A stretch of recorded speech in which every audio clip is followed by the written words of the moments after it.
Have you ever wondered what will happen to your NFTs and crypto when you die? Well, if you don't have a plan in place, chances are they'll be lost.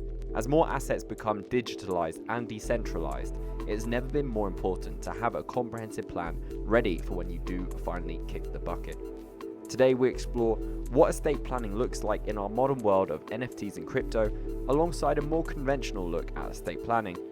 To do this, we are joined by Norelle Done, Marketing Director at Gentreo, a company that strives to make estate planning more accessible to everyone. In this episode, Dunn shares why everyone over the age of 18 should have a plan set up in order to have a healthcare proxy in place, alongside why pet owners should consider making a plan to ensure their pets are safely taken care of after death.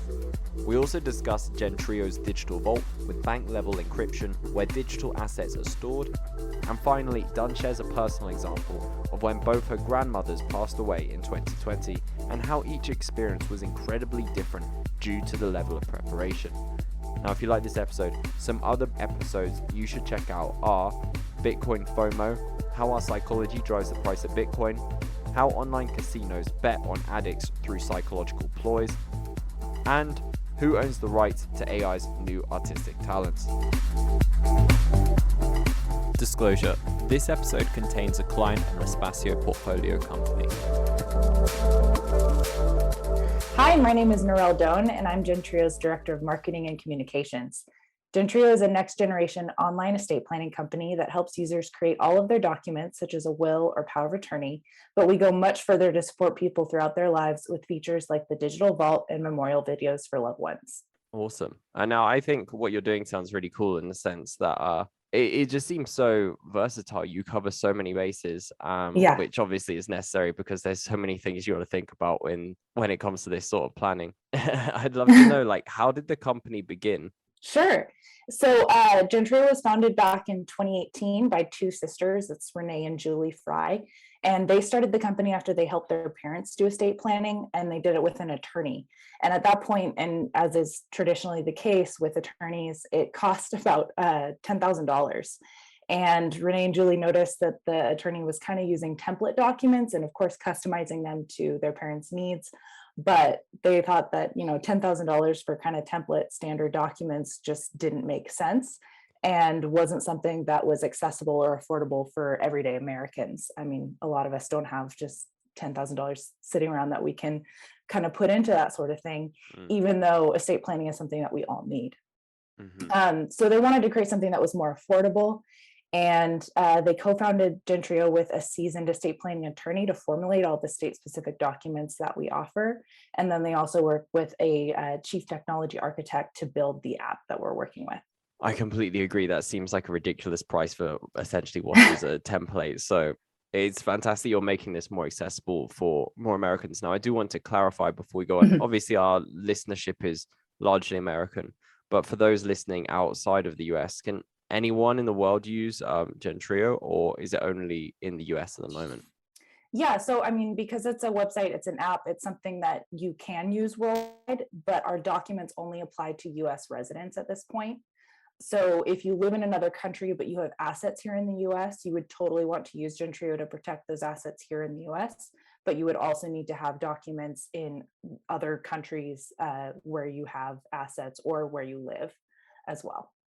Fantastic. Now, I do want to get into the technical side of things, but I think maybe it's just come to my mind that perhaps we should get to the very basic question of what is estate planning? What does it cover? And it's in its original form and its more advanced forms.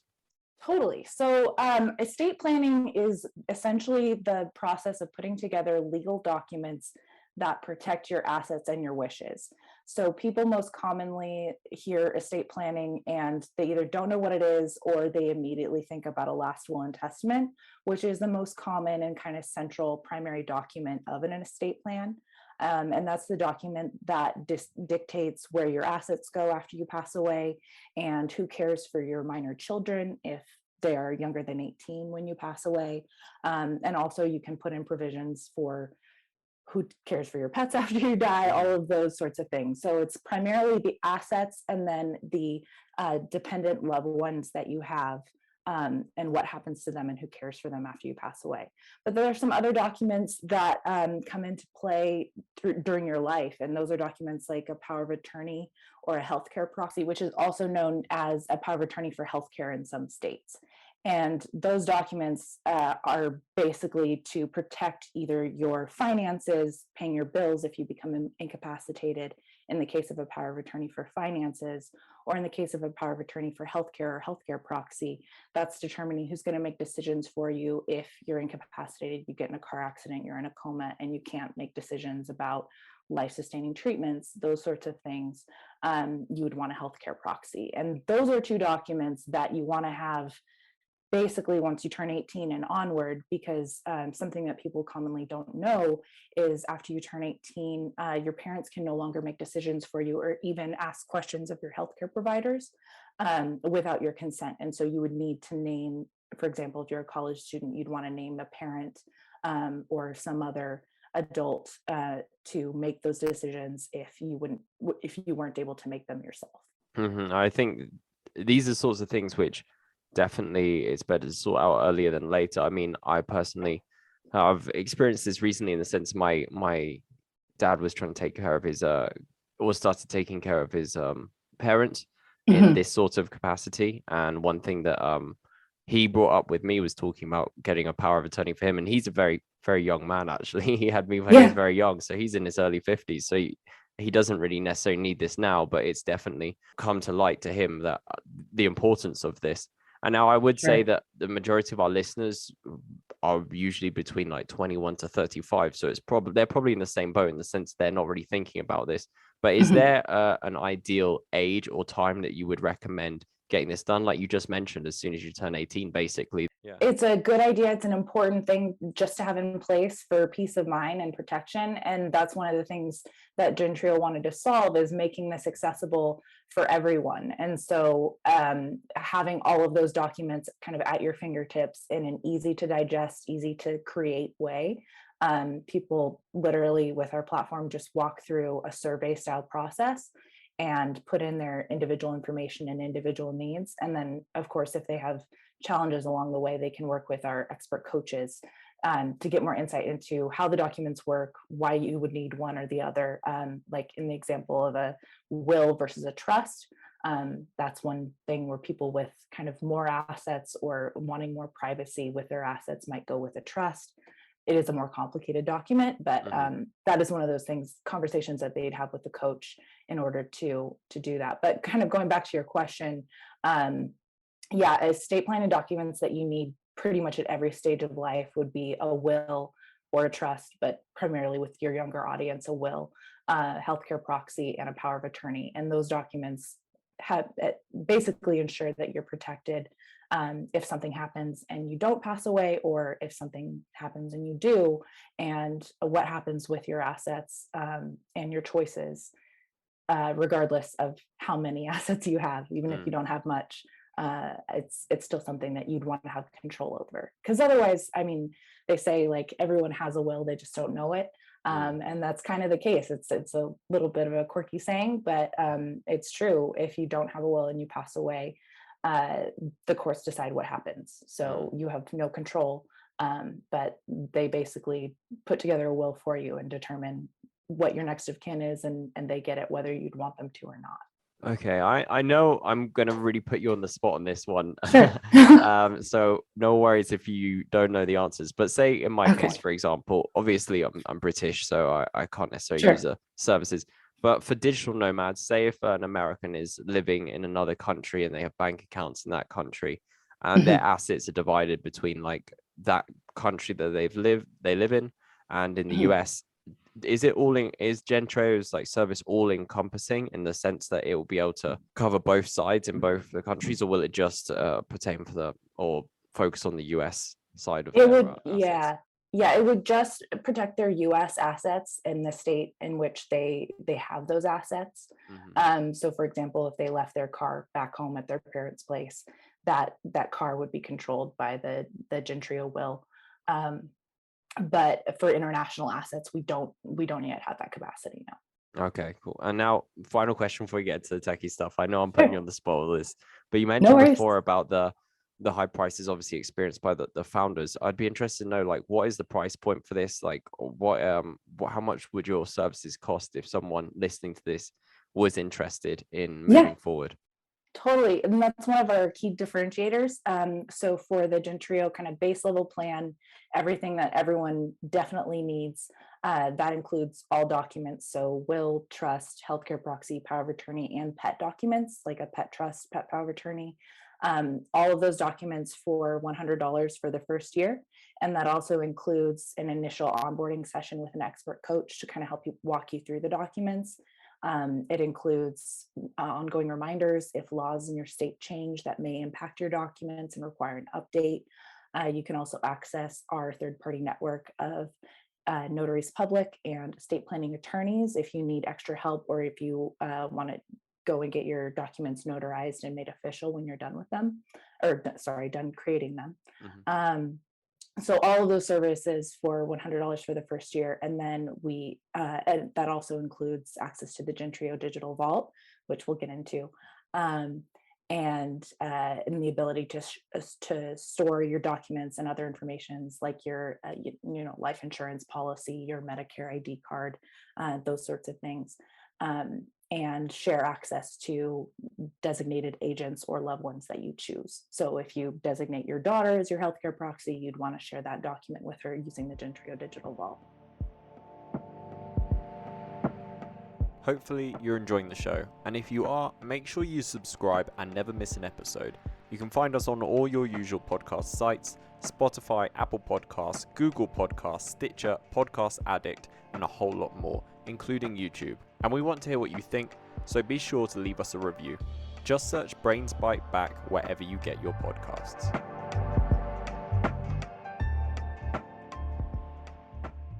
And now I'd love to move on to the next question, which is exactly as you mentioned, the digital vault. Would you be able to share what this is? Yeah, so from the beginning, we wanted Gentreo to be more than just a service to create your estate planning documents. Estate planning for us is not just a one and done transaction. A will and other documents like that kind of change throughout your life. And so we wanted to create something that supported users on an ongoing basis. So we created the Digital Family Vault as a secure place to store your completed documents. And then we implemented the sharing feature to enable users to share those documents and any other information they store in the vault with their loved ones and agents. So this solves a couple of key challenges that people face when they already have an estate plan. For example, we have some users who come to us where they've already created their will or their healthcare proxy, and they just want a secure place to store and share it because many people typically store documents like their will in a safe or a deposit box at a bank.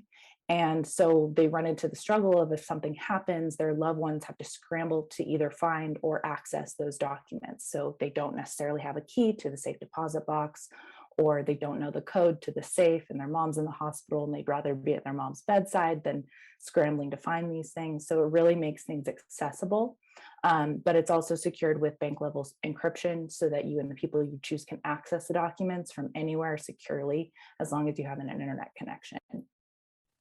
Fantastic. Yeah, that definitely seems to simplify a process much when it's needed.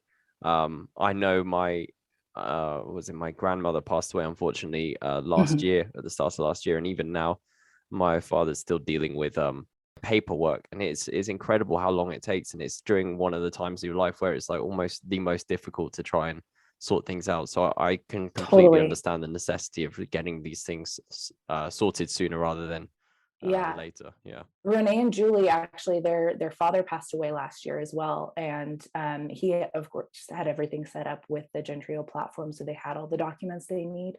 And they wrote an article about it for our resource center, just kind of going into the story of like, this is a horrible thing to have happen, but it makes it so much easier for your loved ones when you have all of these documents in place, so they know what your wishes are, and there's less guilt, if you're saying, okay, it's time to unplug them because that's what they wanted. There's less to deal with there on an emotional side, as well as just the stress, hassle, and extensive cost for your loved ones if you don't have these documents in place. Now, I'd love to move on to something which I'm pretty sure our users would be interested to hear about, because we are quite a techie show. So Sure. I'd love to know, can you also share how Gentreo supports users who are dealing with crypto and other digital assets of this kind? Yeah, totally. So I think we have some unique challenges with digital assets, especially like storing them and providing access to them. And I think the major challenges that people are looking at with regard to bequeathing digital assets, like NFTs and cryptocurrency, are awareness, access, and application. And because on the awareness front, you really need to list your digital assets so that your executor and the beneficiaries who are eventually going to receive them are aware of them. So that's a major problem with crypto because people don't know it exists. It's so new. There's not a whole lot of awareness out there. And so finding whether your loved one owned digital assets is a big deal. You also, on the access front, you need to have a plan to provide secure access to your digital wallet and private keys upon your death. And you need to equip your heirs with resources and trusted professionals so that they can maximize the value of their inheritance. Because a lot of people, don't know much about NFTs or cryptocurrency, and so they may receive this benefit and then they don't know what to do with it, and they sell it for pennies on the dollar, or those challenges. So with the digital vault, and what Gentreo can do is help with the storage and access part. So with traditional assets like your house or your car, you list them in your will, or you list them on an asset list that you reference in your will. And Gentreo's will preparation survey is set up to accommodate your digital assets in the same way. So you would just list your digital assets, not access to them, which we'll get to in a minute, but just listing them out so that the awareness to your executor and your beneficiaries is there. This asset exists because it's not, physical like a house or car. And then when you're dealing with crypto or NFTs, there's some extra steps to keep your digital assets secure. Because as we know, like your private key controls the ownership of your digital asset. So you never want to include that private key in your asset list or in your will. And this is because your will becomes public record after it is probated, made official after you pass away. It's a process that the courts go through to basically validate your will and give your executor the power to execute your wishes. So if you did list your private key in your will, anyone could essentially steal it. You don't want to do that. And when you have crypto or NFTs, the trick is to include them on your asset list with instructions for how to access that private key. So for example, I own Bitcoin and my private key is stored on a blue USB drive in the safe in my home office. Or like the private keys for my digital art NFTs are located on a cold storage hardware wallet that I keep in the locked top drawer in my desk, something like that, where you would say, like, I have this asset and here's where to get that private key. And so your executor knows where it is, your beneficiaries know where it is, but they don't have access to it until you pass away. And then of course, always using complex passwords and two-factor authentication to secure access to those digital assets. So making sure that stuff is set up on the digital wallet, all of that. Yeah, no, it sounds very comprehensive. So I just have really one last thing that I'd love to go over with you. And I understand you have memorial videos. I'd love to know like how these work and what their purpose is. Yeah, so we added memorial videos to our platinum and diamond plans last fall. And those are kind of like our second and third tier plans with a lot more support. There's some inclusions, like we'll cover part of your conversation with an estate planning attorney from our third party network, things like that. But the memorial videos are included there as well. And this was because we saw an opportunity for our users to add more humanity and personality to their legacy using our platform. With a lot of the other things with our service, it's more, legal. We're setting up your documents. We're, helping you create a plan that gives you peace of mind, and that helps too. But there's not much there as far as like cultivating that ongoing story legacy that a lot of people want to have for their loved ones after they pass. So with the memorial video service, users can send us clips or images that they record on their phone, and our media team produces a short video that the user can store in their digital vault or share with their executors so that it's delivered to the loved ones it's meant for upon the user's passing. So let me give you a personal example. Both of my grandmothers passed away in 2020, and each experience was super different because one of my grandmothers had severe dementia, but my grandma Betty had capacity. And she spent a lot of time preparing in her final months. And the difference for all of us, like at her memorial service and all of that, because she had done all this preparation, was huge. So about a month before she passed away, she got my dad's help recording a few personal videos to her grandkids. And she read some of her favorite Bible verses in one video for my little sister. She even sang a special song that she used to sing as my sister was growing up. And Grandma Betty didn't have much of a singing voice, but these videos are a priceless treasure and a gift that she left for us, which meant more than any inheritance could have. And so that's just kind of like one aspect of like making that available to people so that they can kind of create that legacy and pass on those memories and those stories. That's really beautiful. And yeah, and I think that it adds an element of humanity, like you mentioned, to this, because it is sometimes difficult to talk about death or even to bring it up. Mhm. Like when my dad mentioned about this sort of thing, my parents are separated. So when my dad mentioned about power of attorney, Mhm. I brought this up with my mum and my stepfather, but it was kind of difficult to bring up because you don't really want to say like, hey, so when you die, it's a really hard conversation to kind of have with someone. But I really like the fact that this aspect of what you're doing has like a real human element, and like you said, it has a value which is beyond finances or anything like that. Yeah. Let's not just talk about your money. Let's talk about like what kind of legacy you want to leave, what kind of impact you want to leave for your loved ones. And Yeah. that kind of, it also crosses, back into having the plan in the first place and making sure that your loved ones are set up to focus on grieving you and not focus on having to scramble and figure out what you would have wanted. Mm-hmm. Now, those are my questions. I think we've covered quite a lot in this episode, but if anyone is interested in reaching out with you personally or Gentreo, potentially for your services, how can they do that? Yeah, so anyone can go to www.gentreo.com and check out our website and learn more about our services. You can also sign up there, and you're welcome to reach me at Norelle@gentreo.com. That's Norelle @gentreo.com. Fantastic. Well, thank you so much for joining me today. It's been a different episode from usual, but it's a conversation that I'm really glad I had. Yeah, it was great talking with you too, Sam. Thank you so much. Growing a company has many hurdles, from securing funding to expanding your business capabilities to ranking better on search. Each business challenge is uniquely complex. The solution to these challenges is growth-focused digital PR and marketing, and that's where our sponsor Publicize comes in. Publicize sets itself apart from traditional PR companies. It does not charge large retainers or churns out press releases whether you've got a newsworthy announcement or not. Publicize builds on your business's online presence and gets high-quality PR and media coverage for startups and entrepreneurs who are priced out of a broken PR industry. And for a limited time only, exclusive to Brains Bite Back listeners, you can receive a social media assessment as part of your package for any tier of service at no extra charge with this special promotion. To find out more, visit publicize.co/BBB. That's publicize.co/BBB.